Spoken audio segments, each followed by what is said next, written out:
رسول الله رسول الله رسول الله رسول الله رسول الله ربنا وبالإسلام أحيانا وعلمنا بأن نبقى لدين الله أعوانا تجمعنا بنور هداه إخوانا وخلانا وأترعنا متى ضمئات بنا الأرواح إيمانا رسول الله ربنا وبالإسلام أحيانا وعلمنا بأن نبقى لدين الله أعوانا تجمعنا بنور هداه إخوانا وخلانا وأترعنا متى ضمئات بنا الأرواح إيمانا نهلنا منه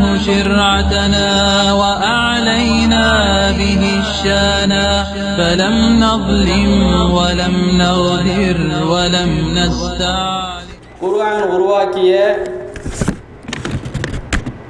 சமுதாயம் என்கின்ற ஒரு சிந்தனையை, ஒரு சிறப்புரையை, ஒரு காட்சியை நமக்கு இங்கே இன்ஷா அல்லாஹ் படமெடுத்து காட்டுவதற்காக வந்திருக்கிறார்கள். அவர்களை வந்து தன்னுடைய உரையை தொடங்கும்படி கேட்டுக்கொள்கிறேன். அஸ்ஸலாமு அலைக்கும் வரஹ்மத்துல்லாஹி வபரகாத்துஹு.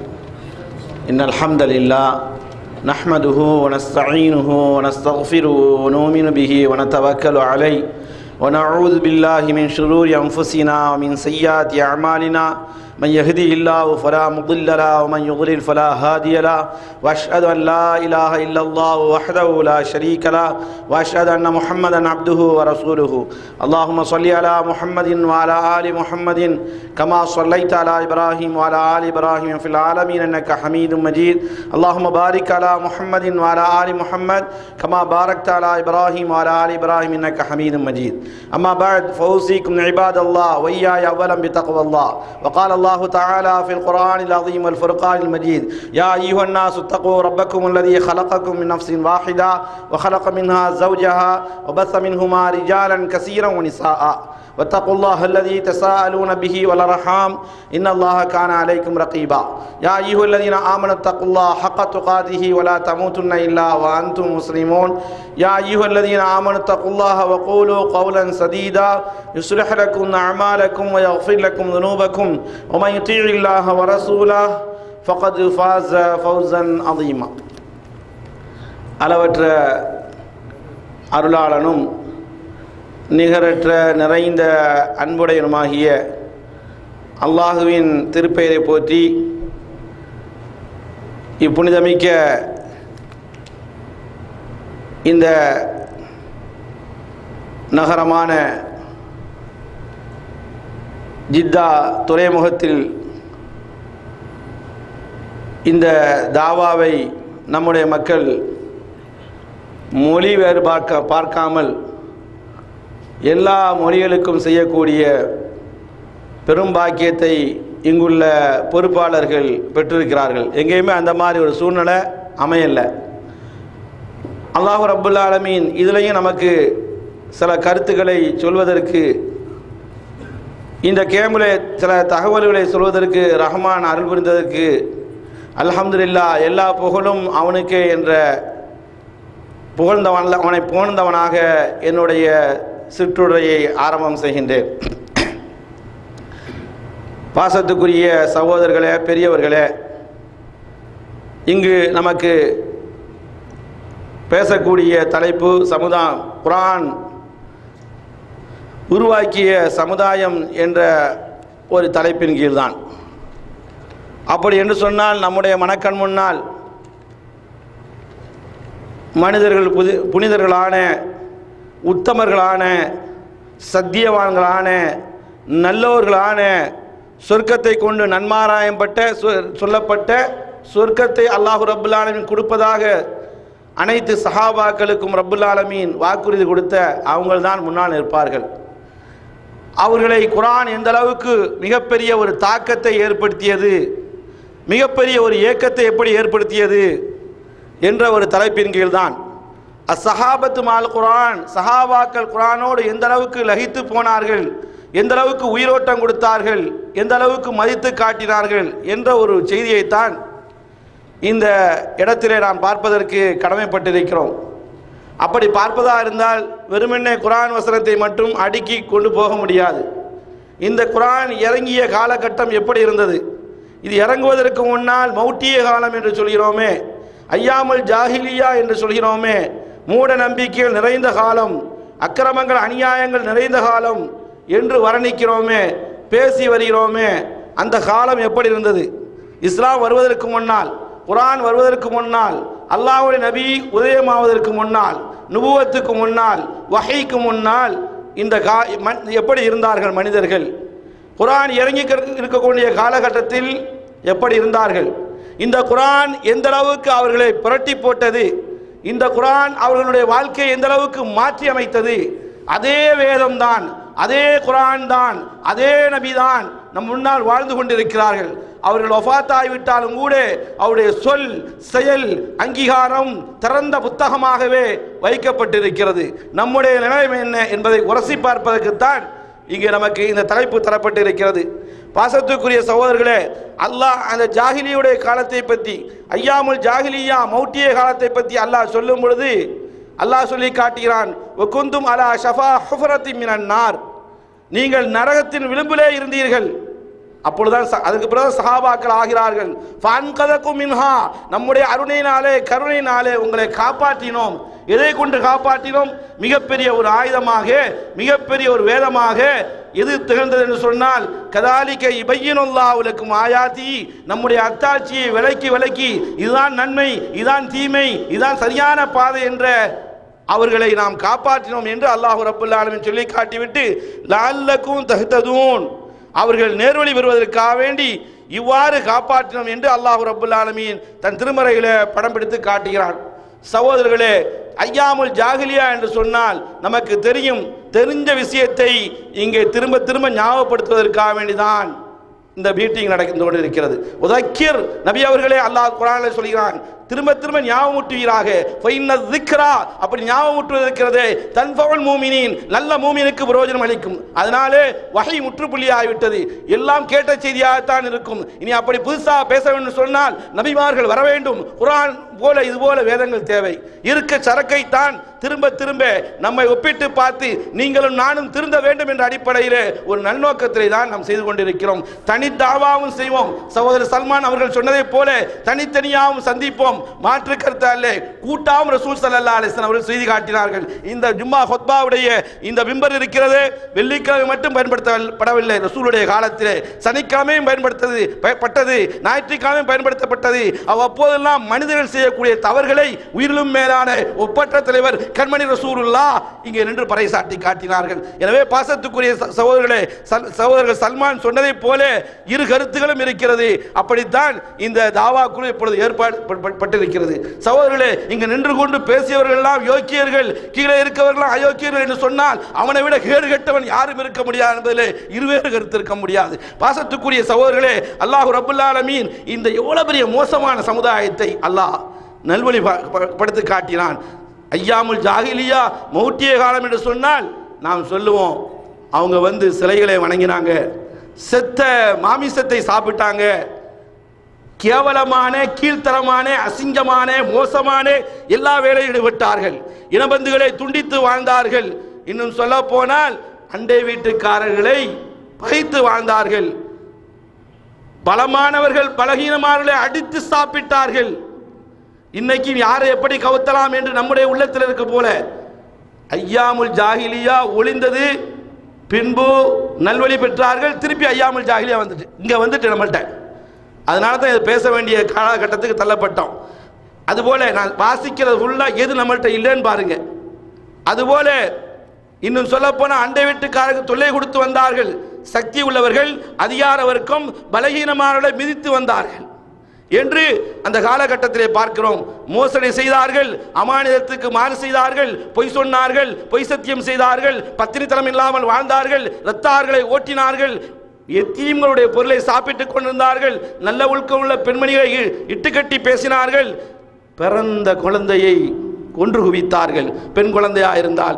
இப்படி போன்ற மோசமான காரியத்தை செய்தார்கள். அல்லாஹ் சொல்வது மாதிரி குர்ஆன்ல தன்னுடைய தந்தைமார்கள், தன்னுடைய தகப்பமார்கள், தன்னுடைய வாப்பாமார்கள் அவர்கள் எவர்களை திருமணம் செய்தார்களோ அவர்கள் மரணித்து விட்டால் தாய் அந்தஸ்து உள்ளவர்களை திருமணம் செய்வார்கள். இந்த அளவுக்கு மோசமான காலம்தான் குர்ஆன் இறங்குவதற்கு முன்னால், குர்ஆன் இறங்கி கொண்டிருக்கக்கூடிய நேரத்தில் நடந்தது என்பதை பார்க்கிறோம். இன்னும் சொல்ல போனால் இந்த காபத்துல்லா நம்முடைய அருகாமையில் இருக்கிறதோ அந்த புனிதமிக்க ஆலயத்தை அவர் வரக்கூடிய நேரத்திலே, அந்த ஜாஹிலியாவுடைய காலத்திலே வரக்கூடிய நேரத்திலே உரியானாக எந்த விதமான ஆடை இல்லாமலாக ஆண்களும் பெண்களும் தவாப் செய்தார்கள் என்று ஹதீஸ் ஷரீஃபிலே பார்க்கிறோம். பாசத்துக்குரிய சகோதரர்களே, வட்டியிலே மூழ்கியிருந்தார்கள், சூதாட்டத்திலே மூழ்கியிருந்தார்கள், விச்சாரத்திலே மூழ்கியிருந்தார்கள், மது மாதிலே மூழ்கியிருந்தார்கள், அநியாயத்திலே மூழ்கியிருந்தார்கள், திருடுவதிலே மூழ்கியிருந்தார்கள், புறம் பேசுவதிலே, ஃபித்னா ஃபசாது பண்ணுவதிலே மூழ்கியிருந்தார்கள், கொலைக்கு கொஞ்சம் கூட அஞ்சாதவர்களாக இருந்தார்கள் என்ற சரித்திரத்தை நான் சொல்வதெல்லாம் என்னுடைய கையில் இருந்த அல்ல, என்னுடைய மடியில் இருந்த அல்ல. இங்கே தரப்பட்ட நேரம் சொற்பமான நேரம், இஷாவுடைய வக்தை கருதி அனைத்துமே ஹதீஸ் ஆதாரங்களோடு குர்ஆன் ஆயத்தோடு தான் சொல்லப்பட்டிருக்கிறது. ஒவ்வொன்றுக்குமே ஒன்று இருக்கிறது. இதில் நம்மள்கிட்ட என்ன இல்லைன்னு சொன்னா, சிலைகளை வணங்கவில்லை என்று நாம் சொல்கிறோமே, வணங்குகிறோம். அல்லாஹ் காப்பாற்ற வேண்டும். இந்த மக்களை தர்காவுடைய வழிபாட்டிலிருந்து, ஷிர்க்கிலிருந்து ஒழித்து கட்ட வேண்டும் என்று தர்கா பக்கம் நீங்கள் நெருங்காதீர்கள், மாபாவமாக இருக்கிறது.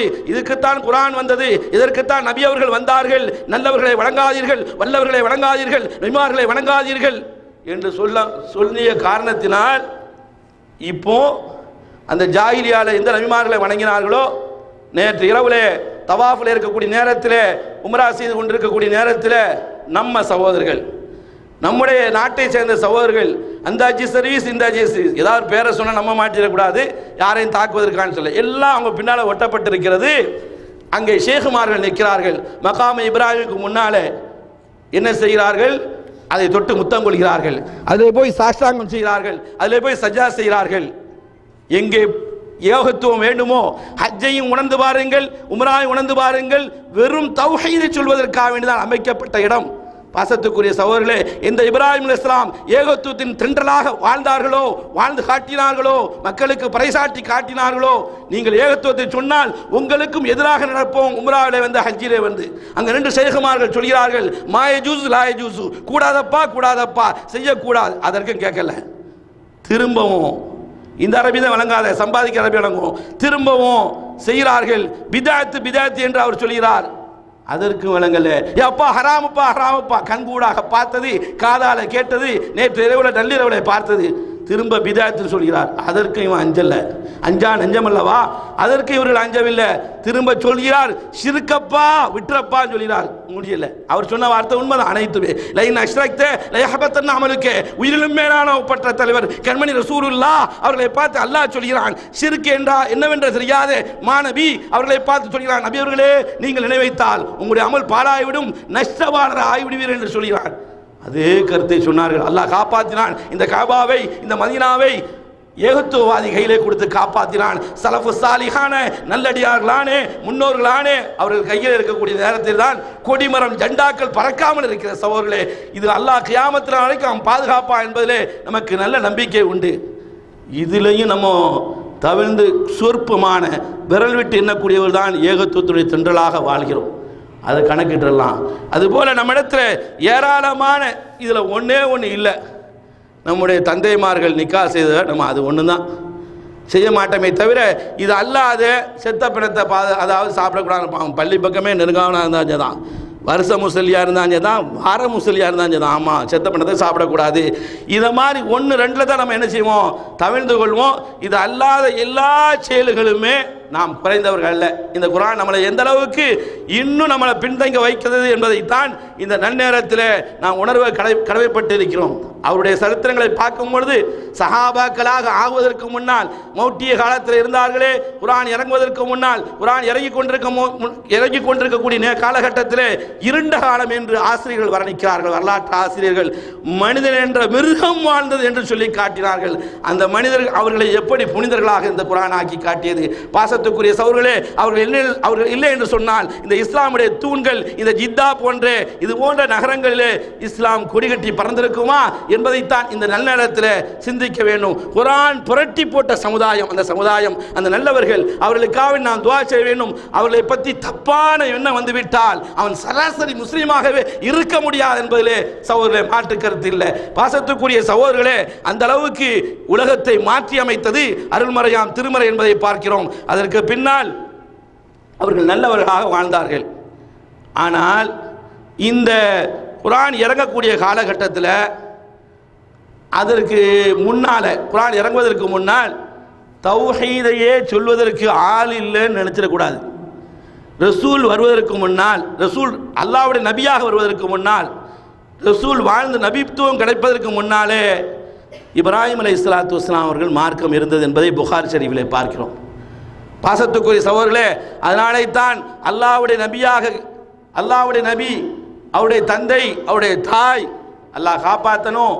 அவர்களே சொல்கிறார்கள், அப்துல்லா என்று பெயர் வைத்தாலும் கூட அவர்கள் செல்லும் இடம் நரகமாக இருக்கிறது. அல்லாஹ் காப்பாற்ற வேண்டும். பாசத்துக்குரிய சகோதரர்களே, ஏகத்துவம் அப்பவும் வளர்ந்தது, வாழ்ந்தது. ரசூல் ஸல்லல்லாஹு அலைஹி வஸல்லம் அவர்கள் நபியா அனுப்பப்படுவதற்கு முன்னால் சில 5 ஆண்டு காலத்துக்கு முன்னால் புகாரிலே வருகிறது. கிதாபுல் அன்சார் சஹாபாக்களுடைய சரித்திரத்திலே வருகிறது.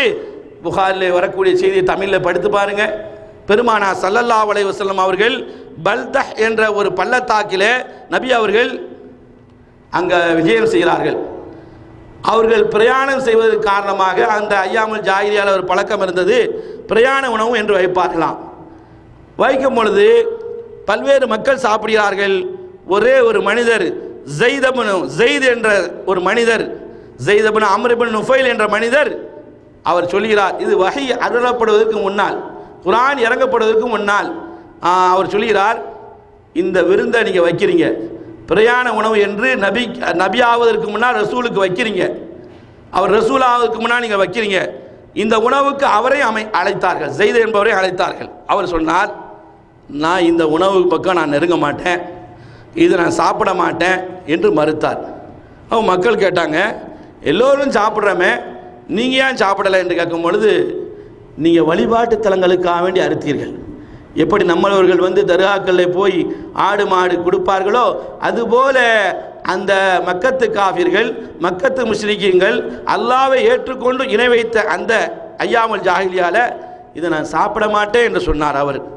அடுத்தபடியாக அல்லாஹ்வுடைய பேரை சொல்லி அறுக்கல, நீங்கள் அறுத்த இடமும் சரியில்லை, இணை வைப்பான இடம், அல்லாஹ்வுடைய திருநாமத்தையும் சொல்லாமல் அறுத்திருக்கிறீர்கள், அதனால் நான் சாப்பிட மாட்டேன், இதை தவறாக நான் நினைக்கிறேன் என்று சொல்லிட்டு அங்கே ஒரு தாவா தனி மனிதனான் என்று செய்கிறார். என்ன சொல்கிறார் என்று சொன்னால், அஷாத்து, அந்த ஆடை அந்த ஆடை யார் படைத்தார்? ஹலகா அல்லாஹ், அல்லாஹ் தான் அந்த ஆடை படைத்தான். அந்த ஆடுக்கு உணவளித்தது யார்?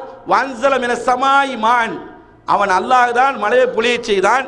அந்த ஆடுக்கு அல்மா தண்ணீர் கிடைத்தது, அதன் காரணமாகத்தான் மான்பத்தலஹா மினல் அர்தி, புற்பூண்டெல்லாம் தின்னு சாப்பிட்டு வாழ்ந்தது.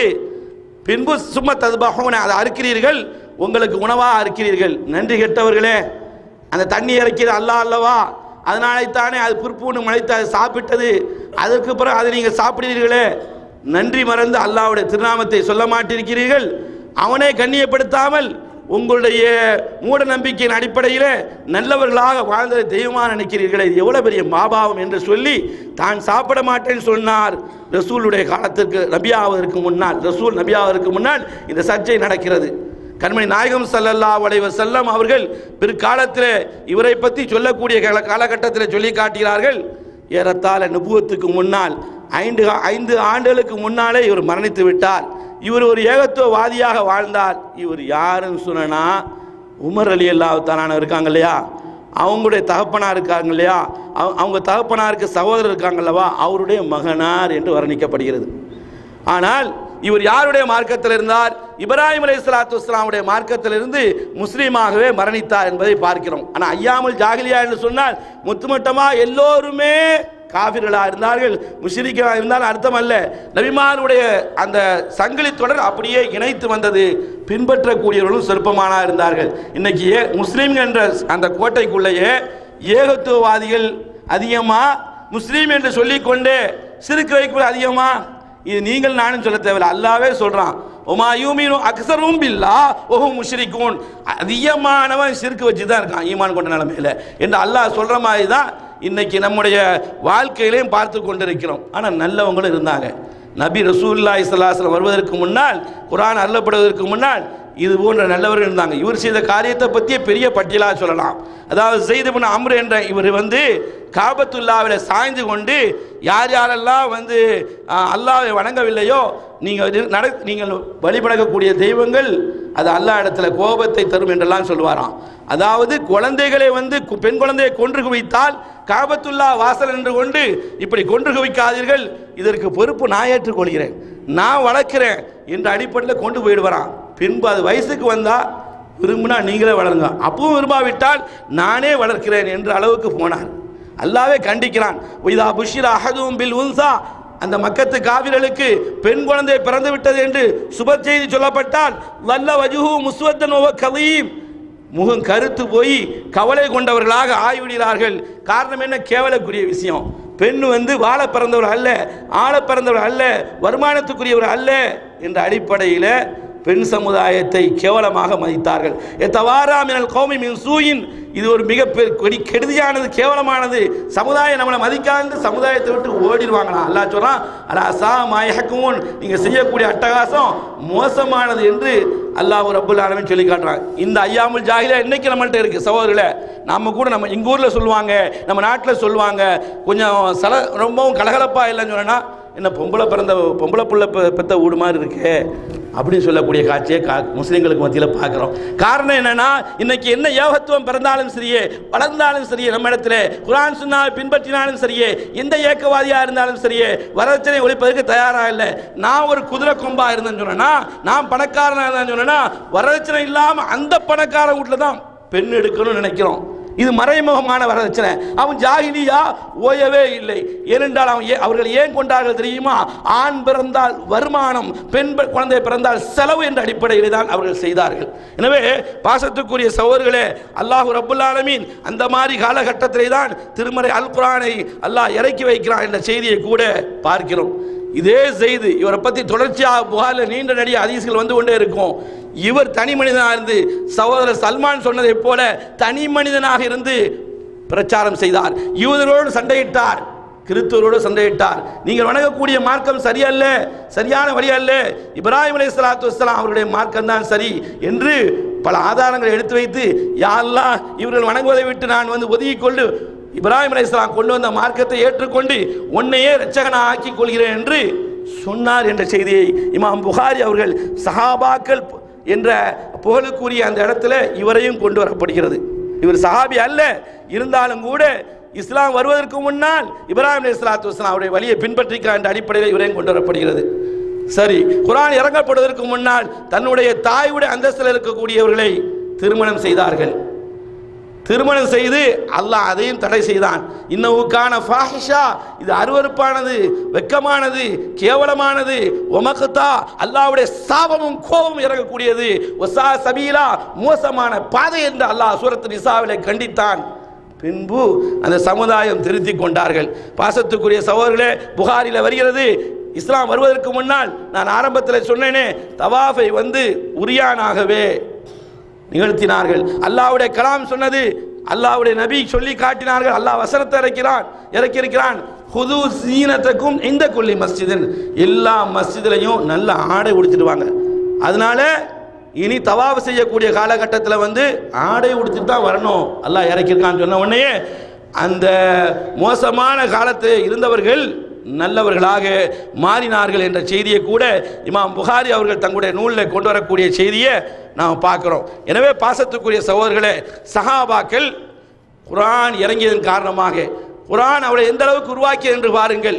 சான்றுக்குத்தான் ஒரு சம்பவத்தை சொன்னேன், ஏராளமான செய்திகள் இருக்கிறது. நேரத்தின் அருமை கருதி சுருக்கமாக சொல்லி காட்டுகிறேன். பாசத்துக்குரிய சகோதரர்களே, சஹாபாக்கள் கேட்கக்கூடிய நேரத்தில், குர்ஆன் வசனத்துடைய சிந்திக்கக்கூடிய நேர காலகட்டத்தில் அவங்களுடைய இருதயங்கள் எப்படி இருந்தது தெரியுமா?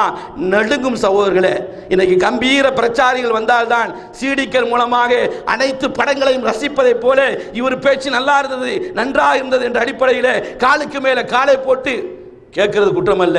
ஒரு உணர்வு இல்லாமல், ஒரு உள்ளட்சம் இல்லாமல் எல்லா பயான்களும் ஓடிக்கொண்டிருந்தால் எங்கிருந்து இருந்தோம்? சஹாபாக்களுடைய வாழ்க்கையில் அவங்கள மாதிரி நம்ம வாழ வேண்டும் எப்படி நினைப்போம்? குர்ஆன் அவங்களை எப்படி புரட்டி போட்டது?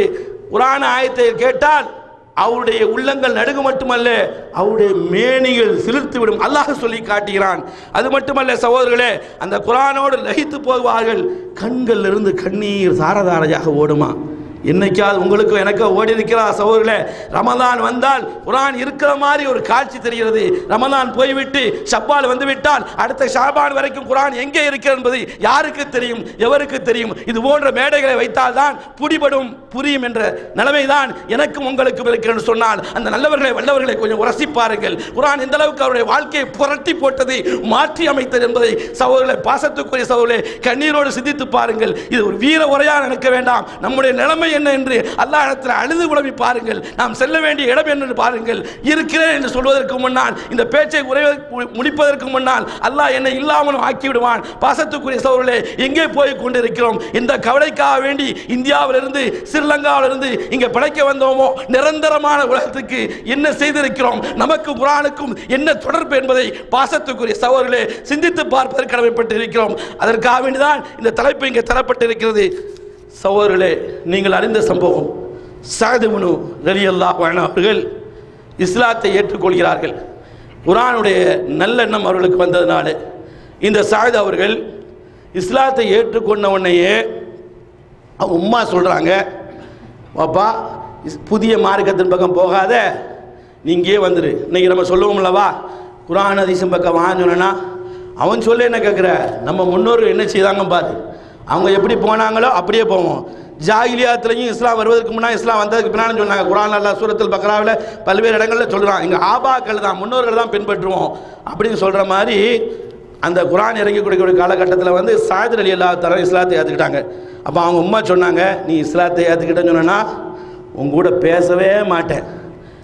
நபி வழி பிரகாரம் திருமணம் செய்வோம் நம்ம சொன்னோம். இப்போ திருந்தி வருது சொன்னா நம்முடைய அம்மா மாறும் அப்பா மாறும் முதல்ல குறுக்கணிப்பாங்க. இல்லைன்னா நான் விட்டு போயிடுவேன், இல்லைன்னா நான் என்ன மாதிரி செஞ்சிருவேன், ஒழுங்காதிரி. என்னுடைய காலத்தில் இப்படி செய்யக்கூடாதுன்னு சொல்கிற மாதிரி அந்த அம்மா சொன்னாங்க. சஅதுடைய அம்மா சொன்னாங்க, நீ இஸ்லாத்தை ஏற்றுக்கிட்டேன்னு சொன்னா உங்க கூட பேச மாட்டேன், நீ அந்த தீன்ல இருந்து முர்த்தத் ஆகி திரும்ப வரணும், அப்போ தான் பேசுவேன். நீ இஸ்லாத்தை ஏற்றுக்கிட்டேன்னு சொன்னா நான் சாப்பிட மாட்டேன், எதையும் குடிக்க மாட்டேன், நீங்கள் வரணும் அப்படின்னு சொன்னாங்க. அவர் ஒன்றும் அசைகிற மாதிரி இல்லை. திரும்ப ஒரு இதை போட்டாங்க, ஆமாம் நீ அல்லாஹ் அல்லான்னு சொல்கிறிய, ரசூல்னு சொல்கிறிய, அல்லாஹ் என்ன உபதேசம் செய்கிறான்னு சொல்லி நீ தானே சொல்கிற, உன் பெற்றோருக்கு கட்டுப்படலன்னு சொல்கிறானே, அதையாவது மதித்து நீ ஏற்றுக்கைய அப்படின்னு சொன்ன உடனே அவர் அதற்கும் சரி வரலை. பின்பு அவங்க வந்து சாப்பிடாம 3 நாள் அந்த அம்மா இருந்தாங்க. சஅதுடைய அம்மா மயக்கம் விட்டாங்க. மயக்கம் விழுந்துட்டுனா முதல் உதவி என்ன செய்வோம்? தண்ணி எடுத்து முகத்தில் தெளிப்போம். அதற்கு ஆள் வந்து சஅதுடைய ஒரு சகோதரர் இருந்தார், அவருடைய தம்பி இருந்தார். அவர் அதை செய்து காட்டினார். பின்பு சஅத் அவர்கள் வருகிறார்கள், சார மாதிரியா திட்டுறாங்க சஅதுடைய உம்மா, நீ சாபத்துக்குரியவன். அப்பவும் அவர் இஸ்லாத்தில் வந்து ஸ்ட்ராங்காக இருக்கிறார். அப்போ தான் அல்லாஹ் குர்ஆன் வசனத்தை இறக்குறான், ஒயின் ஜாஹதாக அலா அன் துஷ்ரிக பி மா லைஸ லக பி இல்முன், உங்களுக்கு ஞானம் இல்லாத பெற்றோர்கள் வற்புறுத்துவாயான்னு சொன்னால் ஃபலா துத்திஉஹுமா, அவங்க 2 பேரும் கட்டுப்படாதீங்க. உலகத்தில் யாருக்குமே கட்டுப்படக்கூடாது. அல்லாஹ்வுக்கு மாறு செய்ய சொன்னான். ரசூல் ஸல்லல்லாஹு அலைஹி வஸல்லம் சொல்றாங்க, அல்லாஹ்வுக்கு மாறு செய்யக்கூடிய விஷயத்தில் எவ்வளோ பெரிய ஷேக் சொன்னாலும் என்ன, தங்கள் மாறு சொன்னா என்ன, எவ்வளோ பெரிய ஆலிம் சொன்னா என்ன, கட்டுப்படவே கூடாது என்ற செய்தியும் கூட ரசூலுல்லாஹி ஸல்லல்லாஹு அலைஹி வஸல்லம் சொன்னாங்க. அல்லாஹ் அதை சொல்கிறான், வ சாஹிபுமா ஃபித் துன்யா மஅரூஃபா, உலக விஷயத்தில் அவங்க நல்ல முறையில் நடந்து கொள்ளணும். இப்போ அல்லாஹ் காப்பாற்றணும். நான் முஸ்லீமாக இருக்கேன், என் பெற்றோர் காஃபிராக இருக்கான்னு சொன்னேன்னா அவங்களுக்கு படி விட கொடுக்குறது, நம்ம வீடை கொடுக்குறது, அதில் ஒன்றும் அதில் தப்பு இல்லை, இஸ்லாம் வரவேற்குது, அப்படி செய்யணும்னு சொல்லுது. அதே சமயத்தில் அவங்க கொள்கைக்கு நீங்கள் போய்விடக்கூடாது என்ற செய்தியை கூட நாம் குர்ஆன் மூலமாக ஹதீஸ் மூலமாக பார்க்குறேன்னு சொன்னால், இந்த சஅதை மாற்றிய இதே வசனம் நம்முடைய இடத்துல இருக்கிறது. சகோதரர்களை நம்மளை மாற்றி இருக்கிறதா? ஷிர்க்கில் இருந்து, பிதாத்தில் இருந்து, அல்லாஹ்வுக்கு கோபத்தை ஏற்படுத்தக்கூடிய சில காரியங்கள் இருந்து நம்மளை புரட்டி போட்டிருக்கிறதா என்பதைத்தான் இந்த நேரத்தில் சிந்திக்க வேண்டும். அது மட்டுமல்ல, குர்ஆனை கேட்டு காஃபிர்களாக இருந்த எத்தனையோவர்கள் ரசூலுல்லாஹ்வுடைய காலத்தில் இஸ்லாத்தை ஏற்றுக்கொண்டார் என்பதை பார்க்கிறோம். அதான் உண்மை. இன்னைக்கும் முஷ்ரிக்கீங்களாக இருக்கக்கூடியவங்க, காஃபிர்களாக இருக்கக்கூடியவங்க குர்ஆனை பார்த்து வந்தாங்க. பல சகோதரரை சந்திக்கிறோம். எப்படி இஸ்லாத்தை ஏற்றுக்கொண்டா குர்ஆனை கொடுத்தோம். குர்ஆனை கொடுத்த உடனே அவங்க படித்து பார்க்குறாங்க.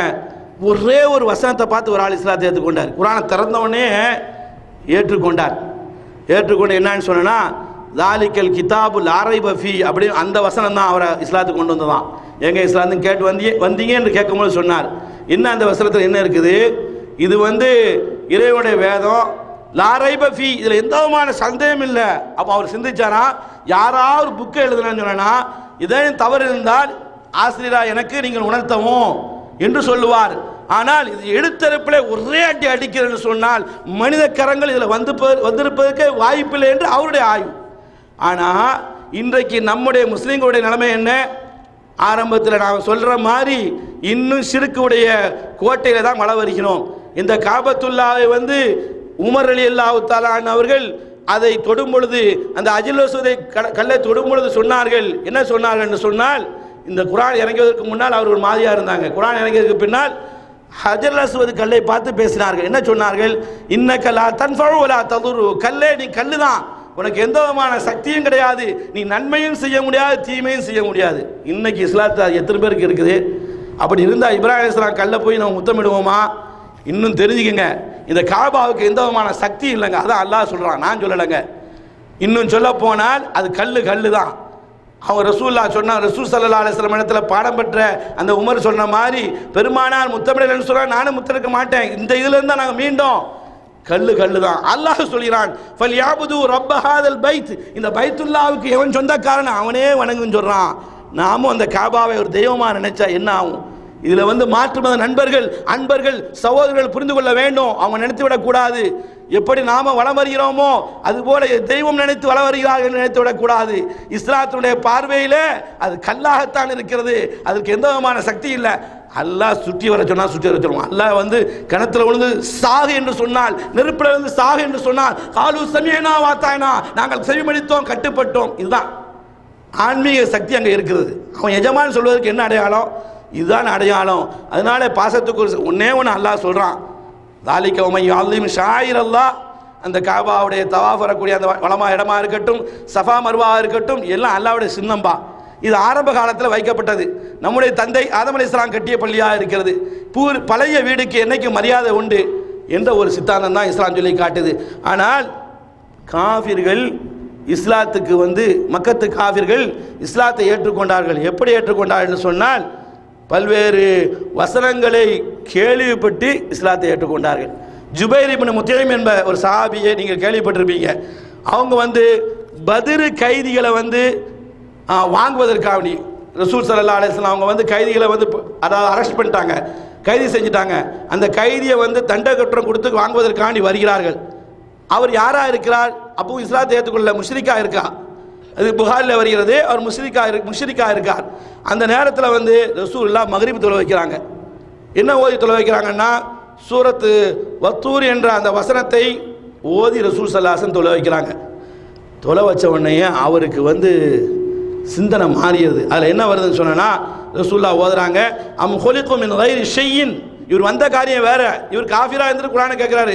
அம் ஹுலிகு மின் கைரி ஷையின், இவர் தன்னால் அந்த மனிதர்கள் உருவாகி விட்டார்களா, தான் தோன்றியா விட்டார்களா, சுயம்பா விட்டார்களா, அல்லது அம்ஹுமுல் ஹாலிகூன், அவர்களே படைத்துக் கொண்டார்களா, அம் ஹலகுஸ் ஸமாவாதி வல் அர்த், வானத்தையும் பூமியையும் இவர்கள் தான் படைத்தார்களா, அல்லாஹ் படைத்தார் என்று சொன்னால் பல்லா யூகினூன், ஏன் இவர்கள் ஈமான் கொள்ள மாட்டிருக்கிறார்கள், அம் இந்தஹு ஹஸாயின் ரப்பிக்க, இறைவனுடைய பொக்கிஷங்களுடைய கையில் இருக்கிறதா, அம்ஹுல் முஸ்தைத்திரூன், இவர்கள் தான் உலகத்தை ஆதிக்கம் செய்கிறார்களா என்று சொன்ன மாத்திரத்திலேயே ஜுபைர் இப்னு முத்தைம் வேற சம்பவத்துக்காண்டி வந்தார். காஃபிரா இருந்து வந்தார். மக்ரிப் தொழுகை இப்படி கேட்கிறாரு. அரபியா இருக்கிறனால அரபி விளங்குது அவருக்கு. ஆனா ஆடி போனார். அல்லாஹ் சொல்ற மாதிரி லவன்சல்னா ஆதல் குர்ஆனு அலா ஜபலின் ராய்தவு ஹாஷியான் முத்தசத்தியா மின் ஹஷியத்தில்லாஹ். இந்த குர்ஆனை மனிதனுக்கு இறக்காமல் ஒரு மலையின் மேல் இறக்கினான், மலை தூள் தூளாக ஆகிவிடும் என்று படைத்தவன் பறைசாற்ற மாதிரி இவருடைய உள்ளத்தை காஃபிரா இருக்கும் பொழுது ஆட்டி படைத்தது. இவர் சாதாரண அல்ல, இவர் முஷ்ரிக்கா இருக்கக்கூடிய நேரத்தில் வஹ்ஷியை வைத்து ஹம்ஸா ரலியல்லாஹு தஆலா அன்ஹு கொலை செய்து சொன்னவர். காரணம் என்ன? ஹம்ஸா ரலியல்லாஹு தஆலா அவர்கள் பத்ரிலே சிலர்களை வீழ்த்தினார்கள். ஒரு குடும்பத்தை ஜுபைர் இப்னு முத்தீமுடைய குடும்பத்தை சார்ந்த வீழ்த்தினார்கள். பதிலுக்கு பதில் வாங்க வேண்டும் என்ற அடிப்படையில் உஹதிலே வந்து நின்றார். அந்த உஹதிலே வந்து நிற்கக்கூடிய நேரத்தில் அந்த ஹம்ஸா என்ற சிங்கத்தை நேருக்கு நேர் நின்றால் எவராலும் தாக்க முடியாது என்ற அடிப்படையில் பின்புறமாக ஈட்டியை குத்தி முன்புறமாக அது வந்தது. அங்கேயே அந்த சிங்கம் சாய்ந்தது. இந்த செயலை செஞ்சவர் ஜுபைர் இப்னு முத்தீம். ஆனால் பின்பு இஸ்லாத்துக்கு வந்ததுக்கு பின்னால் சொல்கிறார், நான் இஸ்லாத்துக்கு வருவதற்கு ஒரே ஒரு காரணம் இந்த வசனம் தான். அதே வசனம் நம்ம இடத்துலையும் இருக்கிறது. பாசத்துக்குரிய சகோதரர்களே, என்னைக்கா வசனத்தை சிந்தித்து நாம் அழுதிருப்போமா, என்னைக்கா நாம் வசனத்தை சிந்தித்து நாம் தெளிவுபட்டிருக்கோமா என்பதைத்தான் இந்த நன்னேரத்தில் நாம் சிந்திப்பதற்கு கடமைப்பட்டிருக்கிறோம். ஆனால் குர்ஆன் இறங்குவதற்கு முன்னால் அவர்கள் எப்படி இருந்தார்கள், குர்ஆனுடைய வார்த்தையை செவிமடித்ததற்கு பின்னால் எந்த அளவுக்கு அவர்கள் சீதேவி ஆனார்கள் என்பதுதான் இவ்வளோ பெரிய சரித்திரங்கள் நமக்கு சொல்லி காட்டியது என்பதையும் இந்த நன்னேரத்தில் உணர்ந்து கொள்ள வேண்டும். அவர்கள் மட்டுமல்ல, எண்ணற்ற சஹாபாக்களை நாம் சொல்லிக்கொண்டே போகலாம். அம்ர் இப்னு ஆஸ் அவர்கள், இவர் என்ன செஞ்சாருன்னு சொன்னால், இஸ்லாத்துக்கு வருவதற்கு முன்னால் சஹாபாக்கள்லாம் அடைக்கலம் தேடி ஒரு நாட்டுக்கு போனாங்க. அந்த நாட்டுடைய பேர் என்ன? அல்ஹம்துலில்லாஹ். அடிக்கடி தாவா நடக்கிறதுனால இது ஒரு நல்ல ஒரு செய்தியாக போனாங்க. நஜ்ஜாசி மன்னர் இடத்துல போனாங்க. போன உடனே இந்த அம்ர் இப்னு ஆஸ் துரத்தி அடிக்கிறார். நம்ம கொள்கை பின்பற்றாமல் எங்கே போனாலும் விடமாட்டேன், இஸ்லாத்துக்கு வருவதற்கு முன்னால் துரத்தி அடிக்கிறாரு. அங்கே போய் பற்ற வைக்கிற நஜ்ஜாசி இடத்துல, இவனும் சரியில்லை, நம்ம மார்க்கத்தில் இல்லை, உங்கள் மார்க்கத்தில் இல்லை, உங்கள் நபியை திட்டானுவோம், ஈசாவை திட்டானுவோம், சரியில்லை, புதிய கொள்கையை கொண்டு வந்துட்டானுவோம், முன்னோருடைய கொள்கையை பின்பற்ற மாட்டுக்காங்க அப்படின்னு சஹாபாக்களை குறை சொன்னது தான் அந்த அம்ர் இப்னு ஆஸ். பின்பு இஸ்லாத்தை ஏற்றுக்கொள்கிறார். பல்வேறு ஆயத்துக்களை சிந்தித்து இஸ்லாத்தை ஏற்றுக்கொள்கிறார். இஸ்லாத்தை ஏற்றுக்கொண்டதற்கு பின்னால் மரண வேளையில் துடித்து அழுகிறார். குர்ஆன் செய்த பாக்கியத்தை பாருங்கள். அதாவது துடித்து அழுகிறார். நாம் என்ன நினைப்போம், அவர் பயானை பார்ப்போம், இவர் பயானை பார்ப்போம், அப்படி பார்ப்போம், அப்போ தான் திருந்துவோம். யாருடைய பயானை பார்க்க வந்தவில்லை, கேட்க வந்தவில்லை. குர்ஆனை உள்ளச்சத்தோடு இறைச்சத்தோடு இறைவனோடு லகித்து போய் நீங்கள் தர்ஜமாக்களை பார்த்தேன்னு சொன்னால் உங்களுக்கு பெரிய இதாயத்து கிடைக்கும்.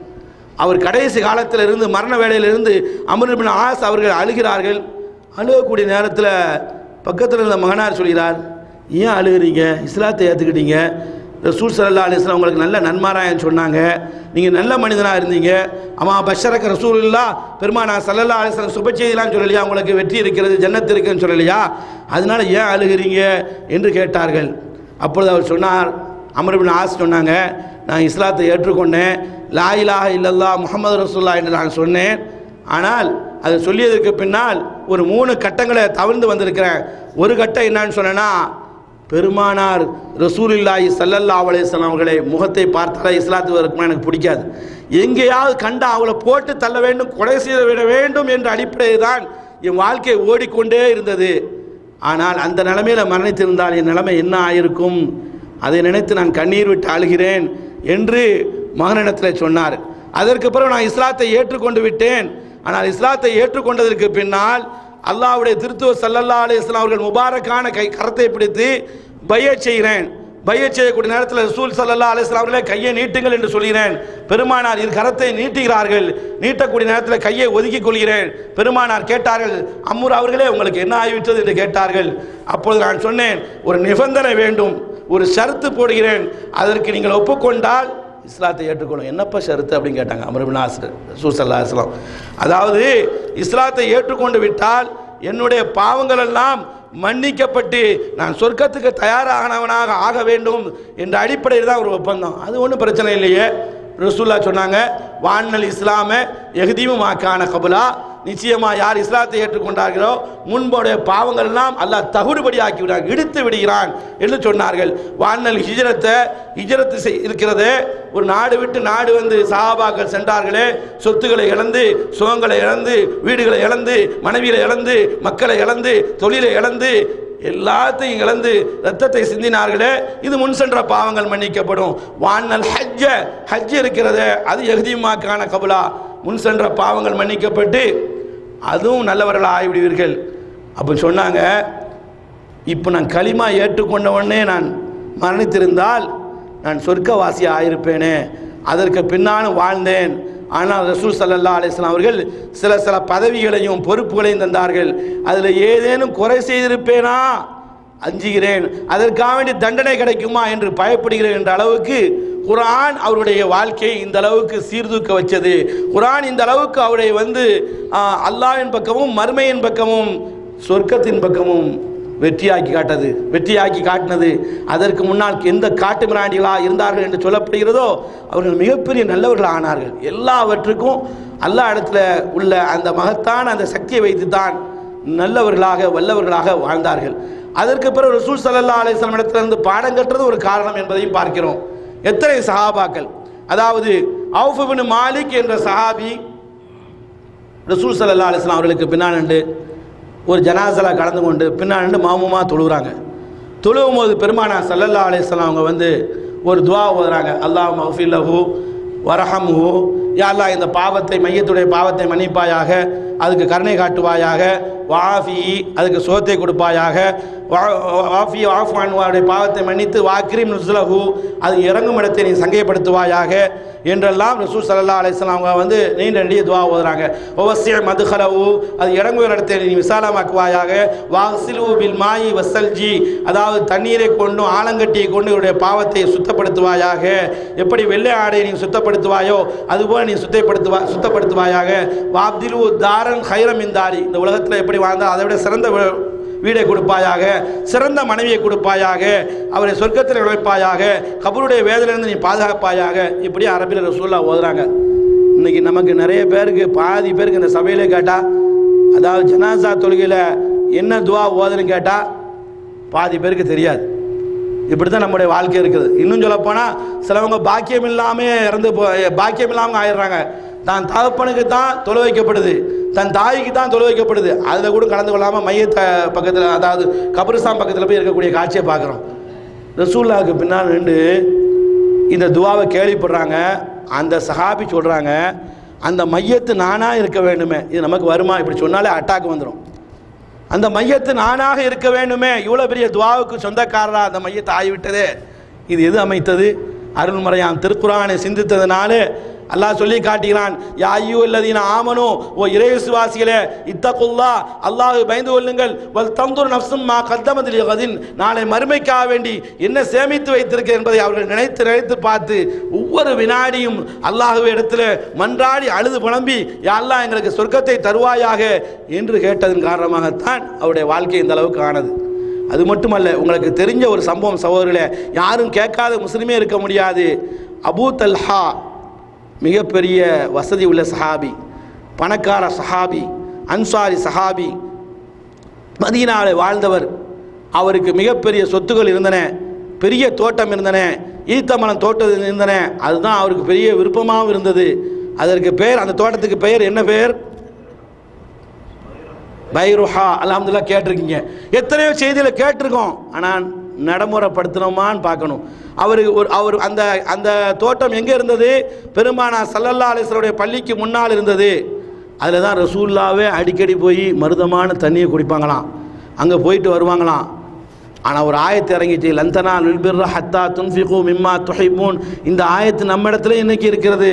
ஒரு மனிதன் நன்மையே அடைய முடியாது, அவர் எதை விரும்புகிறாரோ அது அல்லாஹ்வுடைய வழியில் அறவழியிலே செலவழிக்காத வரை நன்மையை அடையவே முடியாது என்று சொன்ன உடனேயே தான் தோட்டத்தை தூக்கி எதற்கு செலவழிப்பதற்காக வேண்டி, அல்லாஹ்வுடைய பாதையில் ஃபீ சபீலில்லாஹ் செலவழிப்பதற்காக வேண்டி வந்துவிட்டு சொன்னார்கள், ஒயின்னா சதகா, இது சதகா அமையும் இல்லா, அல்லாஹ்வுக்காக சதகா அமையும். அல்லாஹ்வுடைய திருத்தூதரே, அர்ஜு பிர்ரஹா, இதனுடைய நன்மையை, ராயல்ட்டியை கபூரில் எதிர்பார்க்கிறேன், சொர்க்கத்தில் எதிர்பார்க்கிறேன். உதுஹ்ரா இந்தல்லாஹ், மறுமையை சேமிப்பாக இருக்க வேண்டும் என்று நினைக்கிறேன். பாசத்துக்குரிய சகோதரர்களே, நாம் சொத்து எவ்வளோ சேகரித்து வச்சுட்டு போகிறோம், அது நமக்கும் இல்லாமல் துனியாவில் இல்லாமல் ஆகிரத்து இல்லாமல் போய்விடுகிறதே சகோதரர்களே. கொஞ்சம் சிந்தித்து பார்வை கடமைப்பட்டிருக்கிறோம். இப்படித்தான் சஹாபாக்கள் குர்ஆனின் மூலமாக ஹதீஸின் மூலமாக வளர்க்கப்பட்டார்கள். அடிக்கடி துவா கேளுங்க, யா அல்லாஹ் இந்த சஹாபியுடைய ஹுப்பை தருவாயாக, அந்த நேசத்தை தருவாயாக. அவரோடு நாங்கள் வாழாவிட்டாலும் கூட, அவர்கள் செய்த அளவுக்கு நாங்கள் அமல் செய்யாவிட்டாலும் கூட மறுமையில் அவரோடு சேர்த்து வைப்பாயாக. அவர்களை பற்றி கள்ளங்கபடமாக எங்களை நினைக்காமல் ஆக்குவாயாக. அவருடைய கால் தூசிக்கு நாங்கள் தர்மம் செய்தாலும் கூட நாம் ஆக முடியாது என்று ஒப்பற்ற தலைவர் ரசூலுல்லாஹி ஸல்லல்லாஹு அலைஹி வஸல்லம் புன்வாக்கா இருக்கிறது. அந்த அளவுக்கு நல்ல மனிதர்களாக குர்ஆன் மூலமாக வாழ்ந்து அவர்களுடைய இருப்பிடத்துக்கு சென்றார்கள் என்ற செய்தியை பல்வேறு கிரந்தங்கள் மூலமாக, பல்வேறு ஹதீஸின் மூலமாக, பல்வேறு வசனங்கள் மூலமாக நம்மளால் அறிய முடிகிறது. இறுதியாக ஒன்றை சொல்லி முடிச்சுக்கிறேன். இது ஒரு சஹாபி மட்டும் இல்லை, எல்லா சஹாபியும் செஞ்சாங்க. ரசூல் ஸல்லல்லாஹு அலைஹி வஸல்லம் உடைய காலத்தில் பெருமானார் மரணப்படுக்கையில் இருக்கிறாங்க. அவங்களால தொலை வைக்க முடியல. ரசூல் ஸல்லல்லாஹு அலைஹி வஸல்லம் அவங்க ஒரு ஆளை தொலை வைக்க சொல்கிறாங்க. அது யாருங்க? அபூபக்கர் சித்திக் ரலியல்லாஹு அன்ஹு. அப்படி சொன்ன உடனே ஆயிஷா அம்மையார் சொல்கிறாங்க, அவங்களுடைய மகளார் சொல்கிறாங்க, அவர் தொலை வச்சேன்னு சொன்னா, உங்களுடைய இடத்துல இருந்து தொலை வச்சேன்னு சொன்னா மக்கள் அழுக குரலைத்தான் பார்ப்பார்களே தவிர, கேட்பார்களே தவிர குர்ஆன் ஆயத்தை மக்கள் கேட்க மாட்டார்கள். காரணம் என்ன? அல்லாஹ்வுடைய பயத்தாலே, குர்ஆனுடைய வசனத்தாலே அந்த அளவுக்கு ஈர்க்கப்பட்டு விட்டார் இலகிய உள்ளம். அல்லாஹ்வின் திருத்துவர்களே அவர்களை தொலை வைக்க வேண்டாம் என்று சொன்னார்கள். ரசூலுல்லாஹ் அவர் தான் தொலை வைக்க வேண்டும் என்று சொல்லி காட்டினா. இந்த சம்பவத்தை பார்க்குறோன்னு சொன்னா, இந்த அபூபக்கர் சித்தீக் ரலியல்லாஹு அன்ஹு குர்ஆன் எந்த அளவுக்கு மாற்றியது சகோதரர்களே. உமர் மிகப்பெரிய வீரர், இஸ்லாத்துக்கு வருவதற்கு முன்னால் வாளெடுத்து நின்றவர், இஸ்லாத்துக்கு வந்தது பின்னாலேயும் மிகப்பெரிய சிங்கம். அதாவது அவர்களை கண்டால் படையே நடுங்கும் என்பதிலே சொல்வதிலே மகிழ்ச்சி அல்ல, சந்தோஷம் அல்ல, பெருமை அல்ல. என்னையும் உங்களையும் ஒவ்வொரு நாளும் ஒவ்வொரு வினாடியும் எவன் ஆட்டி படைத்துக் கொண்டிருக்கிறானோ அவன் நடுங்கினான். அவன் யார்? ஷைத்தான். 2 ரக்காத் தொழுவ முடியலங்க, சுபுடைய 2 ரக்காத் தொழுவ முடியல. இவர் கணக்கில் புலியா இருப்பாரு, தொழுவும் போது எளியா ஆகிடுவோம் சகோதரர்களே. 2 சஜ்ஜா செஞ்சோமா, 3 சஜ்ஜா செய்வோமா, 2 ரக்காத் தான். பெரிய ஆடிட்டராக இருப்பார், மிகப்பெரிய கணக்கு தெரியும். இதில் வீழ்த்தியரானே 2 சஜிதாவா, 1 சஜிதாவா, 3 சஜிதாவா, 2 ரக்காத்தா, 1 ரக்காத்தா, சுபுடைய ரக்காத்தை மொத்தமே விரல் விட்டு எண்ணக்கூடியதான். இது மாதிரி எல்லா தொழிலையும் வரும். ஆனால் அப்படி நம்மளை ஆட்டி ஒவ்வொரு நிமிடமும் படைக்கிறான். அவர்களை கண்டு அந்த ஷைத்தான் விரண்டோடினான்.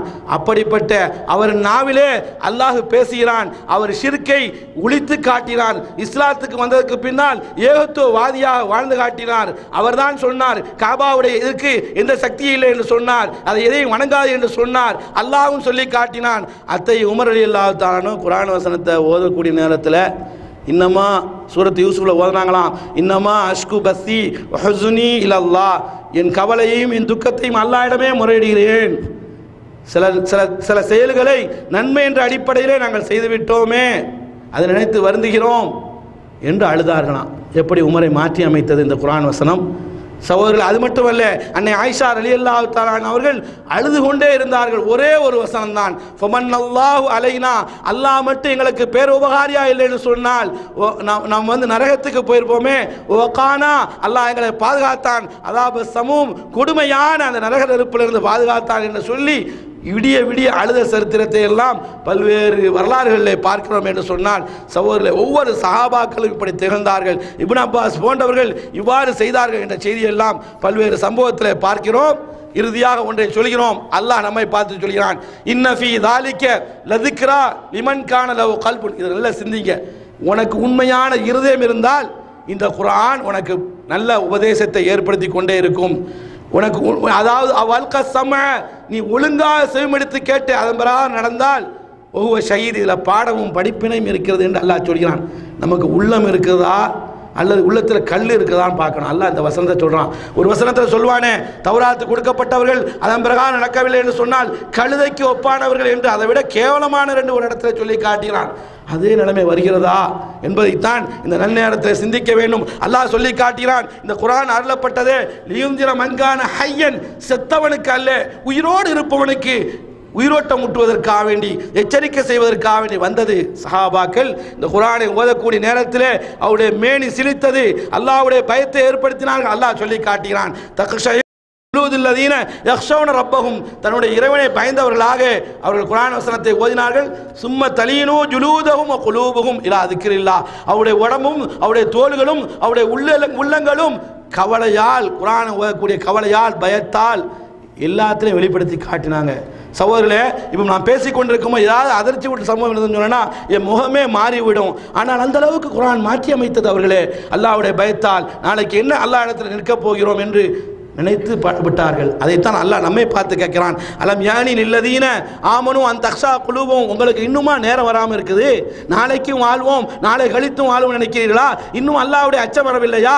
அல்லாஹ்வுடைய கலாமை ஓதக்கூடிய நேரத்தில் அல்லாஹ்வுடைய பயம் வரவில்லையா என்று அல்லாஹ் சொல்லி காட்டுறான்.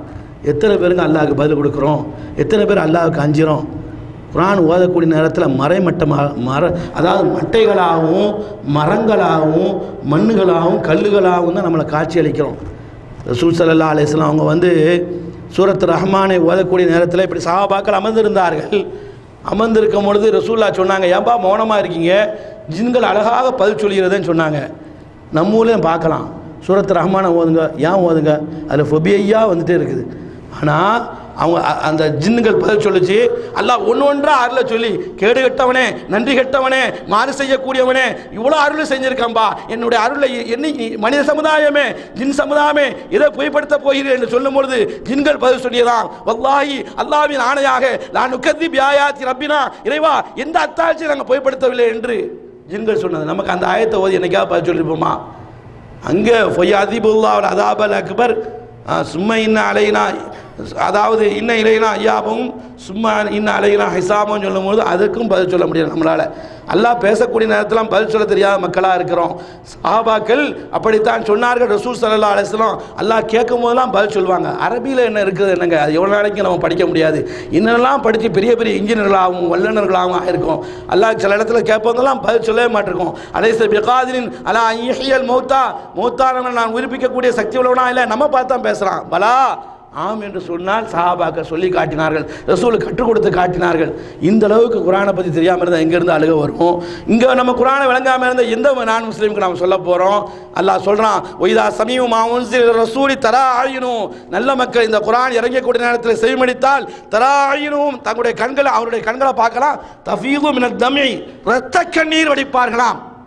மின்மா அரஃபு மினல் ஹக்கி, சத்தியத்தை வழங்கினாலே சொல்வார்களாம், ரப்பனா என்னுடைய இறைவா, ஆமன்னா நாங்கள் இதை கொண்டு ஈமான் கொண்டோம், ஃபக்துபுனா மாஷாஹிதீன், நல்லவருடைய பட்டியலில் எங்களையும் சேர்ப்பாயாக. என்னைக்காவது சொன்னது உண்டா? என்னைக்காவது செயல்படுத்தியது உண்டா?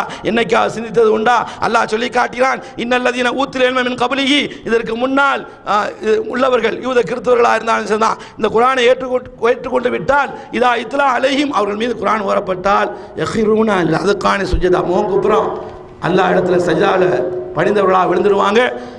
இன்னும் சொல்ல போனால் எபுக்கூன, அவர்கள் அழுவாதுகள், வயசீதும் ஹுஷூஆ, அவர்களுக்கு இறைச்சம் தான் அதிகமாக்கி இருக்கிறது என்று அல்லாஹ் சொல்லி காட்டினான். சகோதரர்களே, குர்ஆன் இந்த அளவுக்கு நம்மளை மாற்றத்தை அமைத்ததா? அல்லாஹ் சொல்றான், இன்னமல் மூமினூன, மூமினுக்கு இலக்கணம் என்ன, இலக்கியம் என்ன, தன்மை என்ன, அவனுடைய சக்தி என்ன என்று அல்லாஹ் சொல்லும் பொழுது, இதா துக்கிரல்லாஹ், அல்லாஹ்வுடைய வசனம் ஓதப்பட்டால் அவன் தூங்கி கொண்டிருக்க மாட்டான், அன்னைக்கு கொட்டாய் வருது. இமாம் ஓதக்கூடிய நேரத்தில் சுபூல சொல்லவே தேவையில்லை, மிதக்கிறோம், அப்படியே மிதக்கிறோம். என்ன ஓதுகிறார், என்ன தொலை வைத்தார், இன்ஜின் போய் கொண்டே இருக்கிறது, தவறே வராது, சலாம் வாங்கி விடலாம் என்ற அடிப்படையில் நம்முடைய வாழ்க்கை போய் கொண்டிருக்கிறது. நம்ம எங்கிருந்து இந்த வசனங்களை எல்லாம் சகோதர சிந்தித்து நாம் பார்த்து செயல்படுவோம் என்பதைத்தான் இந்த நன்னேரத்தில் நாம் சிந்திக்க வேண்டும். அல்லாஹ் சொல்லி காட்டுறான், ஒஜிலத் குலூபுஹும், அவருடைய இருதயம் நடுங்க வேண்டுமா? அல்லாஹ்வுடைய வசனம் ஒய்தா துலியத் அலைஹிம் ஆயாத்து, அவருடைய வசனங்களை ஓதி காண்பப்பட்டால் சோம்பேறிகளா இல்லாமல் ஜாதத்தும் ஈமானா, ஈமான் அதிகரிக்கும். குர்ஆனை திறந்தா கொட்டாவி தான் அதிகரிக்கும். கேட்டால் அதில் ஒரு கேள்வி, அது ஏன் வருதுங்கிறது, அதை உள்ளச்சத்தோடு பயந்தோ ஓதனா தானே. ஒரு ஓனருக்கு முன்னால், ஒரு முதலாளிக்கு முன்னால், ஒரு மேனேஜருக்கு முன்னால், ஒரு சிஎம்முக்கு முன்னால் எப்படி அடங்கி ஒடுங்கி இருக்கிறோமோ அதுபோல என் ரப்பு என்னோடு பேசுகிறான், அந்த உணர்வு இருந்தால் நிச்சயமாக கண்களில் தண்ணீர் என்ன, கண்ணீர் என்ன, ரத்தமும் சஹாபாக்கள் சிந்தனை போல நாமும் சிந்துவோம். எதை கேட்டோமோ அதன் பிரகாரம் நடப்பதற்கு வல்ல ரஹ்மான் எங்களுக்கு உங்களுக்கும் தௌஃபீக் செய்ய வேண்டும் என கூறி என்னுடைய சிறிய உரையை முடித்துக் கொள்கிறேன். வாஹிர் தாவானா அனில் அல்ஹம்துலில்லாஹி ரப்பில் ஆலமீன். அஸ்ஸலாமு அலைக்கும் வரஹ்மத்துல்லாஹி. உணர்வு மிக்க ஒரு சிறப்புரை. அல்ஹம்துலில்லாஹ். இன்னும் நமக்கு 5 நிமிடங்கள் பாக்கி உள்ளன. இவற்றில் ஓரிரு நிமிடத்தில் நாம் இங்கு நடத்திய நிகழ்வினை ஒரு மீள்பார்வை செய்து கொள்கின்றோம். அதற்கு பிறகு ஒரு சில அறிவிப்புகள். இன்ஷா அல்லாஹ் நாம் அமர்வின் தொடக்கத்திலே இஹ்லாஸ் மற்றும் இந்த உலக வாழ்க்கையை மறுமையின் வெற்றிக்காக நாம் பயன்படுத்தி கொள்ள வேண்டும் இந்த வியாபாரத்தை நாம் வெற்றியுள்ளவர்களாக மறுமையிலே வெற்றி அடைய வேண்டும் என்பதற்காக தொடங்கினோம். பிறகு மௌலவி அவர்கள் கலிமா லா இலாஹா இல்லல்லாஹ் என்பதற்கான ஒரு சிறு விளக்கத்தை தந்து அதனுடைய கணம், அதாவது அதனுடைய மதிப்பு எவ்வளவு உயர்ந்தது என்பதை விளக்கி காட்டினார்கள். அதற்கு அடுத்ததாக மற்றொரு மௌலவி அவர்கள் தௌபாவை பற்றி நமக்கு சொல்லி நாம் அனைவரும் மனிதர்கள் அனைவரும் பாவம் செய்யக்கூடியவர்கள் தான். அவற்றிலே எவர் தௌபா செய்து அதை விட்டு விலகிக் கொள்கிறாரோ அவர் சிறந்தவராவார் என்பதாக நாம் அனைவருமே எவ்வாறு சிறப்படைய முடியும் என்பதற்கான ஒரு சிறப்பு உணர்வை நம்மிடத்திலே ஊட்டினார்கள். அதற்கு அடுத்ததாக இளைஞனே விழுத்து எழு என்கின்ற தலைப்பின் கீழ் அர்ஷின் நிழலில்லாத அந்த நாளிலே அர்ஷின் நிழலை நாம் அடைவதற்காக எவ்வாறு முயல வேண்டும் என்பதற்கான ஒரு பொறுப்புணர்வையும் ஊட்டினார்கள் நமக்கு. அதற்கு அடுத்ததாக மௌலவி சிறப்புரையாற்றும் பொழுது நம்முடைய வாழ்க்கையை குர்ஆனோடு பிணைத்து நம்முடைய வாழ்க்கையை அதனுடைய விஷயங்களுடைய சஹாபாக்கள் எப்படி அதை செயல்படுத்தி காட்டினார்கள், புரிந்து கொண்டார்கள் என்பதற்காக நம்முடைய வாழ்க்கையோடு உரசி பார்த்து நாமும் அதன்படி நடக்க வேண்டும் என்பதற்கான ஒரு காட்சியை நமக்கு இங்கு வடிவமைத்து தந்திருக்கின்றார்கள். இப்பொழுது அடுத்ததாக நாம் இந்த உணர்வுகளெல்லாம் அதை நம்முடைய வாழ்க்கையில் செயல்படுத்தி கொள்வதற்காக ஒரு உறுதியோடு இன்ஷா அல்லாஹ் நாம் களைய வேண்டிய நேரம். அது மட்டுமல்ல, இங்கு வந்திருக்கக்கூடிய அனைவருக்கும் உணவு பரிமாறக்கூடிய நேரமாக இருக்கின்றது. இன்ஷா அல்லாஹ் தொழுகைக்கு பிறகு வந்திருக்கக்கூடிய அனைவருக்கும் உணவு அங்கு காத்திருக்கின்றது. அனைவரும் அருகே செல்லும்படி கேட்டுக்கொள்கின்றோம்.